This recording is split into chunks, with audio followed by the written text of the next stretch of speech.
ਜ਼ਿਆਦਾ ਟਰਡੀਸ਼ਨਲ ਖਾਣਾ, ਤੁਸੀਂ ਦੇਸੀ ਘਿਓ ਦਾ ਖਾਣਾ ਹੈ, ਤੇ ਉਹ ਫਿਰ ਤੁਸੀਂ ਖਾਨ ਬਾਬੇ ਵੱਲ ਚਲੇ ਜਾਓ, ਜਾਂ ਇੱਥੇ ਆਓ ਤੁਸੀਂ ਅੰਦਰੂਨ ਸ਼ਹਿਰ ਕੜਾਈ ਖਾਣੀ, ਤਾਂ ਮੈਂ ਸਮਝਦਾ ਕਿ ਆਰਿਫ ਹੋਟਲ, ਇੱਕ ਤੇ ਆਰਿਫ ਚਟਖਾਰਾ ਹੈ ਨਾ, ਤੁਹਾਡੇ ਵਾਲਾ ਹਾਂ ਬਿਲਕੁਲ ਬਿਲਕੁਲ, ਨਾਲ ਜਿਹੜਾ ਫੱਜੇ ਪਾਏ 9 ਗਜ਼ ਪੀਰ ਦੇ ਨਾਲ, 9 ਗਜ਼ ਪੀਰ ਦੇ ਨਾਲ, ਉਹਦੀ ਕੜਾਈ ਬਹੁਤ ਅੱਛੀ ਹੈ। ਅਗਰ ਤੁਸੀਂ ਉਹਨੂੰ ਕਹੋ ਕਿ ਵੀ ਦੇਸੀ ਕੁੱਕੜ ਦੀ ਬਣਾਓ ਜਾਂ ਮਟਨ ਦੀ ਕੜਾਈ, ਔਰ ਕਾਲੀਆਂ ਮਿਰਚਾਂ ਵਾਲੀ, ਉਹ ਵੀ ਬੜੀ ਅੱਛੀ ਹੈ। ਆਰਿਫ ਚਟਖਾਰਾ ਦਾ ਤਵਾ ਚਿਕਨ ਬੜਾ, ਮਿਰਚਾਂ ਬੜੀਆਂ ਪਾਉਂਦਾ, ਉਹ ਘੱਟ ਪਾ ਗੁਣ ਕਰ ਦਿੰਦਾ, ਨਹੀਂ, ਉਹ ਹਰੀ ਮਿਰਚ ਪਾ ਕੇ ਬੜਾ ਗਰਕ ਕਰ ਦਿੰਦਾ। ਉਹ ਐਕਚੁਅਲੀ ਜਿਹੜਾ ਰੀਅਲ ਸੀ ਨਾ ਤਵਾ ਚਿਕਨ ਵਾਲਾ, ਉਹ ਬਾਬਾ ਫੌਜ ਸ਼ਾਹਦੌਲਾ, ਨਹੀਂ ਮੈਨੂੰ ਉਹਦਾ ਨਾਂ ਨਹੀਂ ਯਾਦ, ਇੱਥੇ ਕੋਨੇ 'ਚ ਹੀ ਬਹਿੰਦਾ ਹੁੰਦਾ ਸੀ ਸ਼ਾਹ, ਇੱਥੇ ਬਿਲਕੁਲ ਸਾਹਮਣੇ ਜਿੱਥੇ ਹੁਣ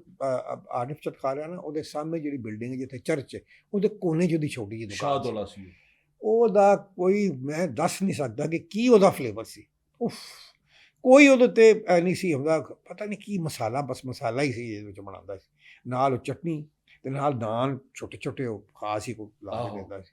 ਮਦਰੇ ਅਨਫੋਰਚੂਨੇਟਲੀ ਨਹੀਂ ਰਿਹਾ ਨਾ ਸਾਡੇ ਕੋਲ ਇੱਥੇ ਹੁਣ ਕੋਈ ਤੰਦੂਰ ਰਿਹਾ, ਇੱਕ ਆਪਣਾ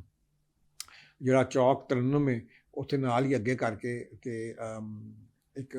ਦੋਨੋਂ ਮੀਆਂ ਬੀਵੀ ਸਨ ਬਜ਼ੁਰਗ, ਉਹਨਾਂ ਦਾ ਤੰਦੂਰ ਸੀ।